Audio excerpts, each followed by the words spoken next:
नमस्कार, जय हिंद, वंदे मातरम दोस्तों। स्वागत है आप सभी का हमारे यूट्यूब चैनल स्टडी पॉइंटर्स में। तो आज हम आपके लिए लेकर आ चुके हैं एक इम्पॉर्टेंट क्लास एनसीएफ की, यानी कि अभी तक आपके जितने भी एनसीएफ आए हैं 1975 से लेकर 2022 तक के सभी को हम एक ही क्लास में यहाँ पर कंप्लीट कराने वाले हैं।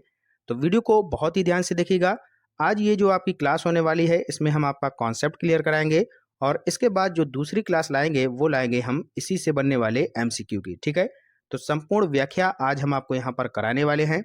वीडियो को आप लोग कर दीजिएगा लाइक और शेयर। चैनल से पहली बार जुड़े हैं तो चैनल को सब्सक्राइब कर लीजिएगा, बेल आइकॉन को प्रेस कर लीजिएगा, जिससे कि आने वाली वीडियो का नोटिफिकेशन आपको समय से मिल सके। तो चलिए शुरू करते हैं आज का इम्पोर्टेंट लेक्चर। तो बिल्कुल बेसिक से यहाँ पर हम स्टार्ट कर रहे हैं। यहाँ पर लिखा है कि भारत में राष्ट्रीय पाठ्यचर्या की रूपरेखा पूर्व कुछ वर्षों में कई संशोधनों और अद्यतनों से गुजरी है। तो आपको पता होगा कि जो एनसीएफ है आपका, ये सर्वप्रथम कब आया था? तो नेशनल करिकुलम फ्रेमवर्क जो है आपका सबसे पहले आया था 1975 में, 1975 में। ठीक है, इसके बाद कई संशोधन हुए। तो जब इसमें संशोधन हुआ तो ये फिर से आपका आया था 1988 में, यानी कि 1988 में। ठीक है, फिर इसमें कुछ और कमियां दिखी लोगों को, तो इन्होंने क्या किया, इसमें और संशोधन किया। फिर इसको लाया गया एनसीएफ 2000, यानी कि 2000 में आया। फिर आपका एनसीएफ 2005 जो कि सबसे मजबूत अभी तक का ये एनसीएफ बनकर तैयार हुआ था। इस पर यहाँ पर हम डिटेल में चर्चा करेंगे। फिर आता है 2009 में और फिर आता है 2022 में। ठीक है, 2022 में अभी इसका ड्राफ्ट आया है। ठीक है, तो यहाँ पर जो सबसे मेन है वो है एनसीएफ 2005, लेकिन यहाँ पर हम सभी को बारी बारी से देखने वाले हैं, चाहे वो एनसीएफ 1975 हो, 1988 हो या फिर 2000 हो। ठीक है, तो चलिए शुरू करते हैं। तो यहाँ पर सबसे पहले क्वेश्चन जो बनता है, एक क्वेश्चन बनता है कि व्यवहारवाद पर आधारित जो आपके एनसीएफ हैं वो कौन कौन से हैं। तो यहाँ पर हमने सीधा सीधा आपको बता दिया है कि व्यवहारवाद पर अगर आपसे पूछा जाए कि आधारित जो एनसीएफ हैं वो कौन कौन से हैं, तो उनमें से आ जाएगा एनसीएफ 1975, एनसीएफ 1988, एनसीएफ 2000। ये तीनों के तीनों आपके जो आधारित हैं, ये आधारित हैं व्यवहारवाद पर। ठीक है, इतनी बात क्लियर हो गई।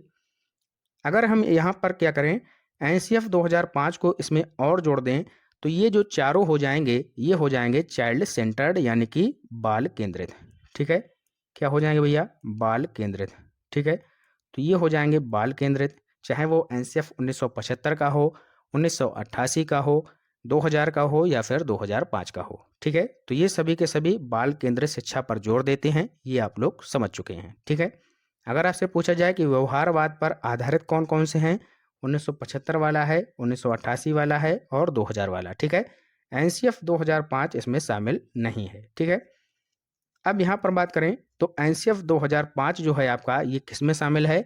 तो ये आपका शामिल है संरचनावाद पर। तो यहाँ पर क्वेश्चन बनता है कि जो एनसीएफ 2005 है ये किस जो है वाद पर आधारित है? तो संरचनावाद पर आधारित है। ठीक है, क्लियर हो गया। अब जो आपका एनसीएफ था 2009 वाला, जिसको हम एनसीएफटी बोलते हैं, ये आपका आधारित है शिक्षक केंद्रित, यानी कि टीचर सेंटर्ड है। ठीक है, अभी हमने जो आपको इससे पहले के बताए हैं 1975, 1988, 2000, 2005, ये सभी आधारित थे आपके किस पर? बाल केंद्रित, यानी कि चाइल्ड सेंटर्ड थे। ठीक है, लेकिन जो एकमात्र है 2009 वाला, ये आपसे पूछा जाता है किस पर केंद्रित है, तो ये जो है शिक्षक केंद्रित होता है। क्लियर हो गया। आगे यहाँ पर आपका जो है एनसीएफ एफएस 2022, इसका अभी ड्राफ्ट आया है, ये अभी यहाँ पर जो है लागू नहीं है। ठीक है, तो इस पर भी यहाँ पर हम चर्चा करेंगे, डिटेल में बाद में करेंगे, लेकिन अभी यहाँ पर हमें कितना पढ़ना है? 1975 के बारे में, 88 के बारे में, फिर 2000 के बारे में और 2005 के बारे में। ठीक है, चलते हैं आगे। अब यहाँ पर हम बात करेंगे एनसीएफ 1975 की। तो सबसे पहला जो आपका एनसीएफ आया, इसको देखिएगा। भारत में पहली राष्ट्रीय पाठ्यचर्या की रूपरेखा प्रस्तुत की गई यहाँ पर। ठीक है, जिसमें अधिगम के लिए बाल केंद्रित और अनुभवात्मक दृष्टिकोण की आवश्यकता पर बल दिया गया। यानी कि जो आपका एनसीएफ 1975 ये जो है आया था, तो इस पर बात की गई थी बाल केंद्रित शिक्षण पर। ठीक है, और करके सीखने पर यहाँ पर जोर दिया गया, यानी कि बाल केंद्रित शिक्षा होनी चाहिए, बच्चों के अकॉर्डिंग आपको पढ़ाना होगा और अनुभव का यहाँ पर ज्ञान कराना होगा, यानी कि करके सीखने पर बल देना होगा। बच्चों को ऐसा पढ़ाइएगा कि वह स्वयं करके जो है सीखता रहे। ठीक है, तो ये बात बोली गई 1975 के आपके एनसीएफ में। क्लियर हो गया। मोटी मोटी बात हम केवल आपको बताएंगे, केवल उतना ही आपको यहाँ पर पढ़ना है। तो पहला हो गया 1975 वाला। यहाँ पर जो बात बोली गई बाल केंद्रित शिक्षा पर और स्वयं जो है बच्चा करके सीखे, इस पर यहाँ पर जोर दिया गया। ठीक है, आगे चलिएगा। अब आ जाते हैं एनसीएफ 1988 में। यहाँ पर क्या हुआ कि भारत में जो दूसरा राष्ट्रीय पाठचर्या में क्या होता है, विज्ञान और प्रौद्योगिकी के एकीकरण पर ध्यान देने के साथ यहाँ पर ये जो है जारी किया गया। यानी कि साइंस और टेक्नोलॉजी यहाँ पर और ऐड कर दी गई। जैसे मान लीजिए कि कोई एक गोलक है, मान लीजिए ये एक आपकी गोलक है। सबसे पहले यहाँ पर बाल केंद्रित शिक्षा पर बात की गई, स्वयं करके सीखने पर बात की गई। ठीक है, अब इसमें थोड़ी सी कमी लोगों को लगी तो इन्होंने एनसीएफ 1988 लाया। यहाँ पर साइंस और टेक्नोलॉजी और ऐड कर दी गई, यानी कि साइंस और टेक्नोलॉजी ऐड कर दी गई। ठीक है, तो 1988 में क्या होता है, साइंस और टेक्नोलॉजी पर बल दिया गया, तो ये भी ऐड हो गया। अब चलते हैं आगे। अब आ जाते हैं एनसीएफ 2000 में। ठीक है, कहाँ पर आ गए हम लोग, एनसीएफ 2000 में आ गए। यहाँ पर बोला गया कि समावेशी शिक्षा के महत्व और समानता, सामाजिक न्याय की समस्याओं को संबोधित करने की आवश्यकता पर बल देते हुए तीसरा एनसीएफ प्रस्तुत किया गया। तो यहाँ पर समावेशी शिक्षा को महत्व दिया गया, फिर समानता की बात बोली गई और सामाजिक न्याय यानी कि सोशल एजुकेशन के बारे में यहाँ पर बताया गया। तो आपने क्या सीखा कि जो आपका पहला एनसीएफ 1975 में आया, वहाँ पर आर्ट यानी कि बाल केंद्रित शिक्षा पर बात की गई 1975 वाले में। इसमें जब कुछ कमियां लगी तो साइंस और टेक्नोलॉजी को ऐड किया गया 1988 में।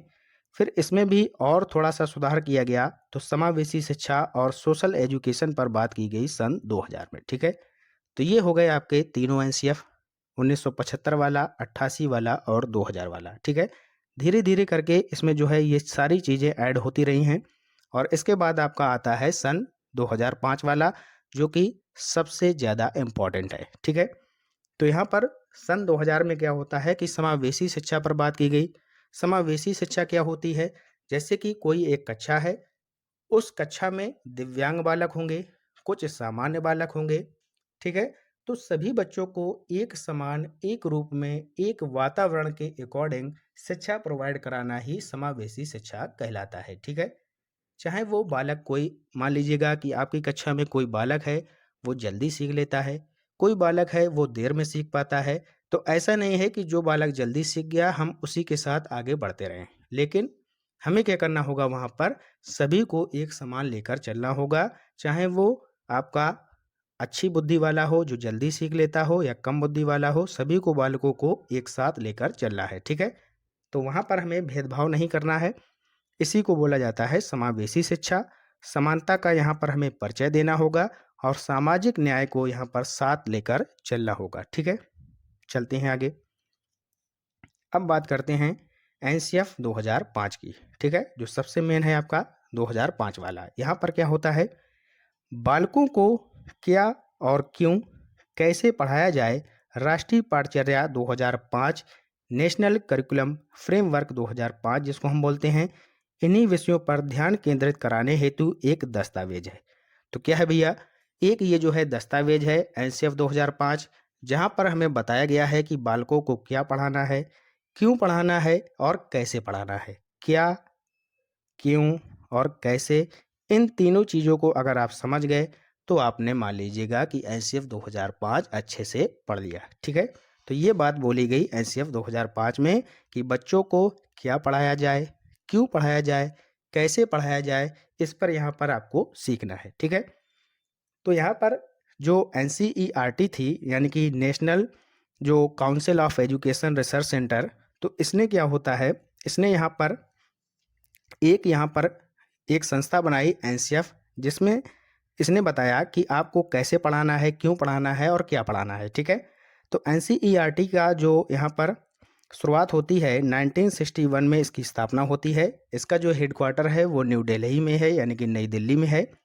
और यहाँ पर इसने बोला कि 21 जो फोकस पॉइंट हैं, यानी कि जो 21 फोकस ग्रुप हैं, जैसे कि मान लीजिए जो 21 फोकस ग्रुप हैं उसमें भाषा कैसे पढ़ानी है, अंग्रेजी को कैसे पढ़ाना है आपको, ठीक है, सामाजिक विषय को कैसे पढ़ाना है। तो इसी तरीके से टोटल 21 फोकस ग्रुप थे जिसको हमें पढ़ाना था, बच्चों को समझाना था। तो उसको जो है कैसे बनाया जाए, इसकी जो है बात यहाँ पर बोलता है एनसीईआरटी। और इसको किसको सौंप दिया गया, इसको सौंप दिया गया एनसीएफ को, ठीक है। और एनसीएफ के हेड जो बनाए गए, यानी कि जो इसके अध्यक्ष नियुक्त हुए, वो नियुक्त हुए प्रोफेसर यशपाल, ठीक है। तो प्रोफेसर यशपाल को एनसीएफ का यहाँ पर अध्यक्षता दी गई और उनको बोला गया कि 21 फोकस जो पॉइंट हैं, जिसमें कि भाषा आती है आपकी, ठीक है, उसके बाद इंग्लिश आती है, सोशल वाले सब्जेक्ट आते हैं। तो ये सारे सब्जेक्ट जो हैं, मैथ है, इनको आपको कैसे पढ़ाना है, क्यों पढ़ाना है, ये सारी चीज़ें आपको यहाँ पर बताई गई, ठीक है। तो इसके बाद जब प्रोफेसर यशपाल को यहाँ पर ये अध्यक्षता दी गई, तो इन्होंने सोचा कि ये 21 पॉइंट जो हमें यहाँ पर पढ़ाने हैं, इन पर हमें ध्यान देना है। तो इसके लिए हमें जो है एक कमेटी का गठन करना होगा, ठीक है। तो इन्होंने जो है उसमें 35 मेंबर यहाँ पर रखे थे, 35 ये लिखा है, ठीक है। तो 35 यानी कि 35 मेंबर की इन्होंने एक टीम बनाई। उसमें जो है 3 मेंबर जो है एनसीईआरटी के भी इन्होंने रखे थे, यानी कि टोटल हो गए 38। लेकिन एग्जाम में आपसे पूछा जाएगा कि कितने मेंबर हैं, तो 35 ही आपको वहाँ पर आंसर देना होगा, 35 वाला ही आपसे वहाँ पर पूछा जाता है, ठीक है। तो 35 मेंबर यहाँ पर, यानी कि 35 सदस्यों की एक टीम बनाई गई, ठीक है, क्लियर हो गया। तो प्रोफेसर यशपाल जो हैं किसके अध्यक्ष थे, एनसीएफ 2005 के, क्लियर हो गया।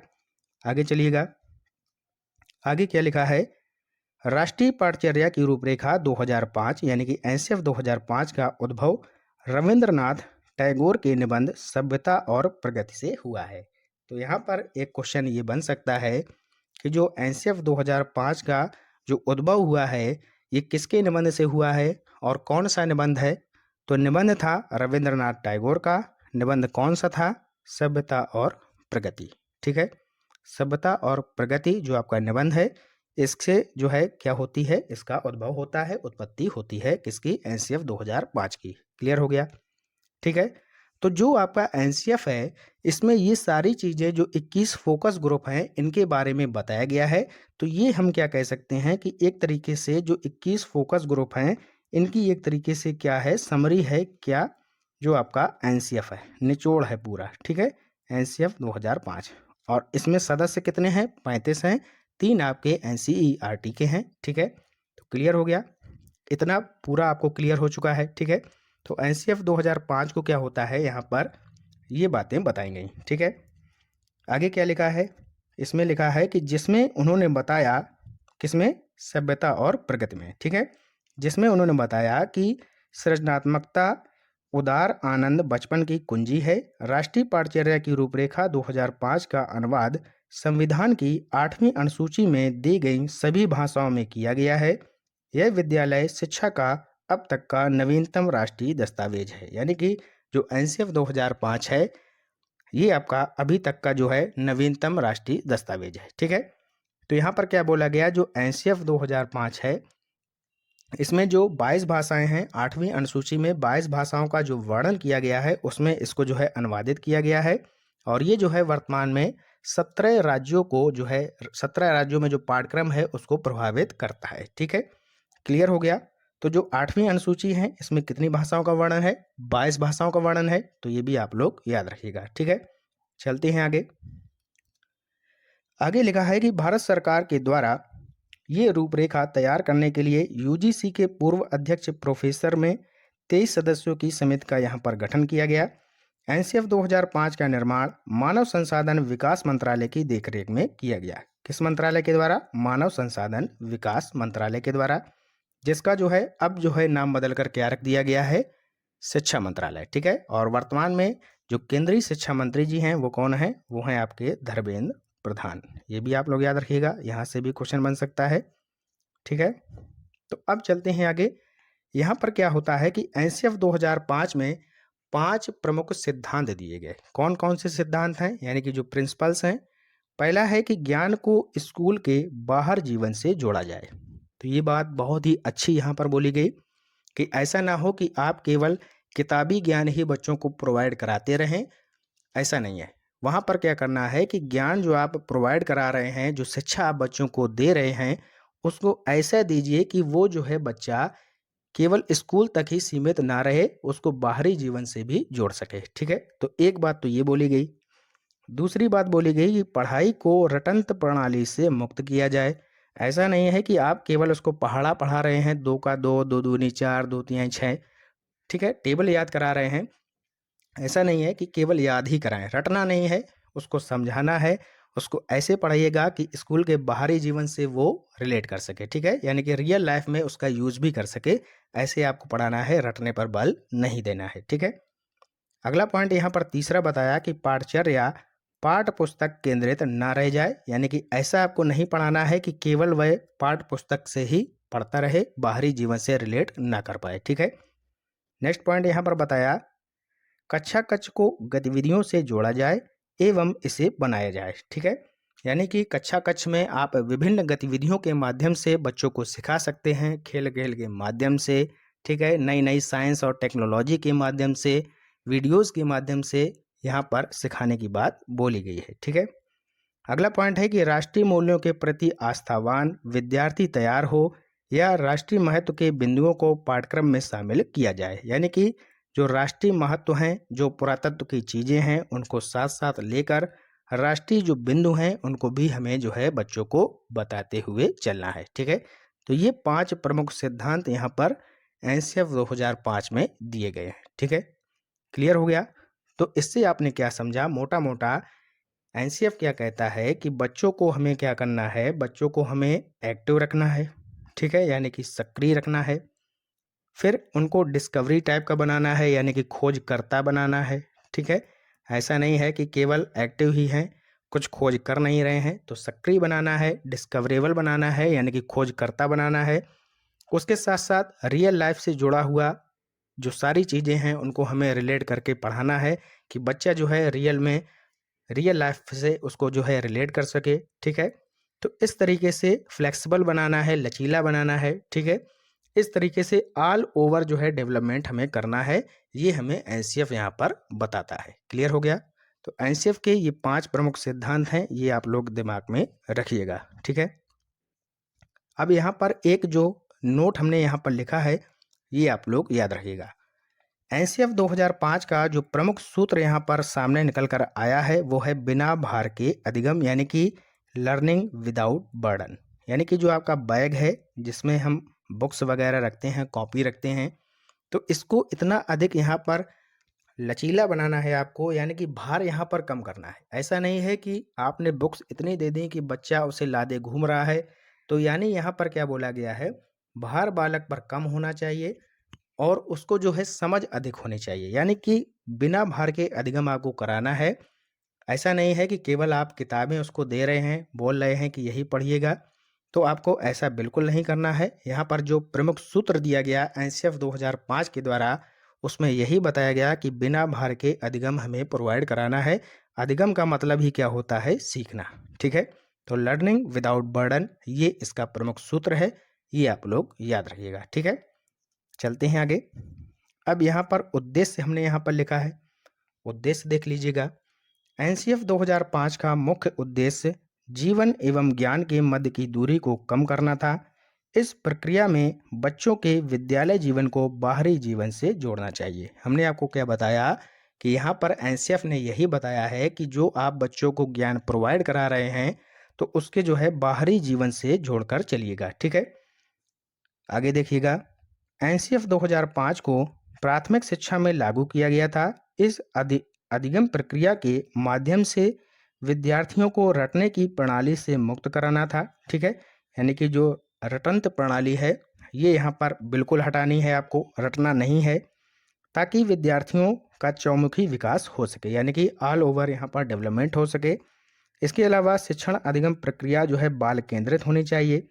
ठीक है, ऐसा नहीं है कि आप अपने अकॉर्डिंग बच्चों को पढ़ाने में लगे हुए हैं, तो ऐसा बिल्कुल नहीं है। शिक्षक केंद्रित यहाँ पर बात नहीं की गई है, यहाँ पर बात की गई है चाइल्ड सेंटर्ड, यानी कि बाल केंद्रित शिक्षा पर। बालक को क्या पसंद है, क्या वह पढ़ना चाहता है, किस में उसकी रुचि अधिक है, ये आपको वहाँ पर समझना है और उसी के अकॉर्डिंग आपको वहाँ पर शिक्षा देनी है। ठीक है, क्लियर हो गया? आगे देखते हैं, यहाँ लिखा है कि एनसीएफ 2005 का निर्माण एनसीईआरटी द्वारा किया गया था। तो ये हम बात आपको पहले भी बता चुके हैं। इसको जो है पूर्ण कराने का जो कार्य है ये निदेशक प्रोफेसर कृष्ण कुमार के नेतृत्व में किया गया था। यानी कि प्रोफेसर कौन थे एनसीईआरटी के? ये थे आपके प्रोफेसर कृष्ण कुमार। ठीक है। इसका जो प्रमुख लक्ष्य है आत्मज्ञान, अर्थात विद्यार्थियों को अलग अलग अनुभवों का अवसर देकर उन्हें जो है स्वयं ज्ञान की प्राप्ति करनी होती है। यानी कि जो है स्वयं ज्ञान, यानी कि स्वयं करके सीखने पर यहाँ पर जोर दिया गया। ठीक है। राष्ट्रीय पाठ्यचर्या की रूपरेखा 2005 के अनुसार हर विद्यार्थी की अपनी क्षमता और कौशल होते हैं। तो जो है हर विद्यार्थियों को उसे जो है व्यक्त करने का मौका प्रदान किया जाना चाहिए। यानी कि हर विद्यार्थी जो होता है, चाहे वो बालक हो बालिका हो, सभी अपनी अपनी क्षमताओं के अकॉर्डिंग, कौशल के अकॉर्डिंग जो है यहाँ पर अपना जो कार्य है उसको करते हैं। तो ये बात यहाँ पर बताई गई एनसीएफ 2005 के द्वारा। ठीक है। आगे चलते हैं। अब बात करते हैं एनसीएफ 2022 की। ठीक है। तो एनसीएफ 2005 हमने आपको पूरा कंप्लीट करा दिया है। उसमें उसमें जो आपके 5 सिद्धांत थे वो भी हमने आपको बताए। उसका जो एक प्रमुख सूत्र है लर्निंग विदाउट बर्डन, ये आपको याद रखना है, बहुत इंपॉर्टेंट है। ठीक है। एनसीएफ 2005 जो है इसका भी ड्राफ्ट आया है, इसको भी थोड़ा सा हम देख लेते हैं। यहाँ से भी क्वेश्चन आपके बन सकते हैं। ठीक है। एनसीएफ 2022 में अधिगम के लिए अधिक जो है समग्र और अंतः विषय दृष्टिकोण के साथ साथ यानी कि प्रौद्योगिकी और डिजिटल मीडिया के एकीकरण की आवश्यकता पर बल दिया गया है। यानी कि अभी आपने देखा कि जो आपका एनसीएफ 2005 है ये नवीनतम आपका राष्ट्रीय दस्तावेज है। इसमें जो बात बताई गई है कि बच्चे को हमें बाल केंद्रित शिक्षा प्रोवाइड करानी है, उसको जो है ऐसा बनाना है कि स्वयं करके सीखने पर वो जो है बल दे सके, खोज कर सके। ठीक है। और जो है हमने आपको बताया कि ऐसी शिक्षा प्रोवाइड करानी है कि रियल लाइफ से उसे रिलेट कर सके, उसको जोड़कर चल सके। ठीक है। और पाठ्यक्रम जो रखना है वो हमें लचीला रखना है, यानी कि ऑल ओवर जो है चौमुखी विकास बालक का हो सके, ऑल ओवर डेवलपमेंट हो सके। ठीक है। तो ये बात हमने आपको बताई है। और वहीं पर एनसीएफ 2005 ने एनसीएफ 2022 ने यहाँ पर और क्या इसमें ऐड किया है, इन्होंने जो है टेक्नोलॉजी को यहाँ पर ऐड कर दिया गया है और इनके द्वारा डिजिटल मीडिया को ऐड कर दिया गया है। जैसे कि इस समय हम जब आपको पढ़ा रहे हैं, ठीक है, आपको यहाँ पर एनसीएफ के बारे में बता रहे हैं, तो डिजिटल माध्यम का प्रयोग कर रहे हैं, यानी कि आपको हम यूट्यूब के माध्यम से पढ़ा रहे हैं, तो यही आपका हो गया डिजिटल मीडिया। ठीक है। तो ये सारी चीज़ें जो आपकी साइंस टेक्नोलॉजी है, डिजिटल मीडिया है, इसको जब हम और ऐड कर देंगे अच्छे से, तो ये बात यहाँ पर एनसीएफ 2022 में बताई गई है। ठीक है। तो यही बस केवल इतना ही यहाँ पर इसमें और ऐड किया गया है एनसीएफ 2022 के अकॉर्डिंग। ठीक है। आगे चलते हैं। आगे यहाँ पर एनसीएफ 2022 में यहाँ पर पंचकोश की बात की गई है। पंचकोश का मतलब क्या होता है? 5 गुना जो है विकास। ठीक है। एक तरीके से हम 5 जो फोल्ड डेवलपमेंट है ये यहाँ पर आपको समझना है। यानी कि जो पंचकोश है 5 गुना विकास यहाँ पर बालक का और हो जाएगा जब वो एनसीएफ 2005 जो है 2022 को यहाँ पर ऐड कर देगा। ठीक है। तो एनसीएफ 2022 में हमने आपको क्या बताया, क्या ऐड किया गया है इसमें? एक तो आपका डिजिटल मीडिया और क्या यहाँ पर लिखा था प्रौद्योगिकी यानी कि टेक्नोलॉजी। ठीक है। तो ये सारी चीज़ें और यहाँ पर ऐड हो जाएंगी। पंचकोश का यहाँ पर सूत्र दिया गया है, आपसे पूछ सकता है कि पंचकोश कौन कौन से हैं। तो पहला है अन्नमय कोश, जिसको हम भौतिक परत बोलते हैं, ये भौतिक लिखा है। ठीक है। तो इसको हम भौतिक परत बोलते हैं। यानी कि जो फिजिकल डेवलपमेंट है बालक को, ये भी हमें देखकर चलना है कि बालक का जो फिजिकल एक्टिविटीज़ हैं वो कैसी हैं, शारीरिक स्वास्थ्य उसका कैसा है, इसको भी हमें साथ साथ देखकर चलना होगा। तो ये हो गया आपका अन्नमय कोश। इसी के साथ साथ दूसरा है यहाँ पर प्राणमय कोश, जिसको हम जीवन शक्ति परत बोलते हैं। लाइफ स्किल से यहाँ पर जोड़कर चलना है। ठीक है। तो ये हो गया आपका प्राणमय कोश। इसके बाद तीसरा यहाँ पर बताया गया है मनोमय कोश, यानी कि जो मन की परत है, जिसको हम माइंड से रिलेट करेंगे। माइंड जो लेयर है, यानी कि बालक के जो मेंटल आपको यहाँ पर जो सुधार करना होगा, ये आपका हो जाएगा मनोमय कोश के अंतर्गत। फिर आपका आ जाएगा विज्ञानमय कोश। ठीक है। यानी कि बौद्धिक परत हो जाएगी ये। इसके बाद आ जाएगा आपका आनंदमय कोश। ठीक है। तो इस तरीके से आपने यहाँ पर देखा कि एनसीएफ 2022 में जो बातें बताई गई हैं, एक तो यहाँ पर साइंस और टेक्नोलॉजी को बढ़ावा मिलेगा। ठीक है। डिजिटल मीडिया के माध्यम से एजुकेशन में और काफ़ी जो है यहाँ पर बेहतर किया जा सकेगा। और पंचकोश की बात यहाँ पर एनसीएफ 2022 में बताई गई है, यानी कि 5 गुना विकास और तेजी से होगा, जिसमें यहाँ पर 5 कोष दिए गए हैं। इन कोषों को आपको याद करना है, ठीक है। अन्नमय कोष आपका पहला है, यहाँ पर जो है भौतिक यानी कि जो शारीरिक है, फिजिकल एक्टिविटीज पर ध्यान देना होगा, फिजिकल डेवलपमेंट पर ध्यान देना होगा। दूसरा जो है यह है आपका प्राणमय कोष, यानी कि लाइफ स्किल से जुड़ा हुआ है। मनोमय कोष यानी कि माइंड से रिलेटेड है। फिर आपका आ जाएगा विज्ञानमय, ये माया नहीं विज्ञानमय है, ठीक है। विज्ञानमय कोष हो जाएगा बौद्धिक जो क्षमता है, ठीक है, इंटेलिजेंस जो आपका हो जाएगा। इसके बाद आनंदमय यानी कि बच्चों को शिक्षा प्रोवाइड करानी है आनंद के साथ, ठीक है, तो आनंदमय कोष हो जाएगा, ठीक है। तो ये जो है आपके 5 कोष हैं, इनको भी आपको याद करना है। तो ये था हमारा आज का इम्पोर्टेंट लेक्चर जो कि एनसीएफ का था। आशा करते हैं कि आपको जो पूरा लेक्चर है बहुत ही अच्छे से समझ में आया होगा। कोई डाउट है तो आप कमेंट बॉक्स में पूछ सकते हैं, हम आपका डाउट क्लियर करने की कोशिश करेंगे, ठीक है। और मिलते हैं इसी के नेक्स्ट पार्ट में जिसमें हम एमसीक्यूज करेंगे। तब तक के लिए आप लोग पढ़ते रहिए और आगे बढ़ते रहिए। जय हिंद, जय भारत।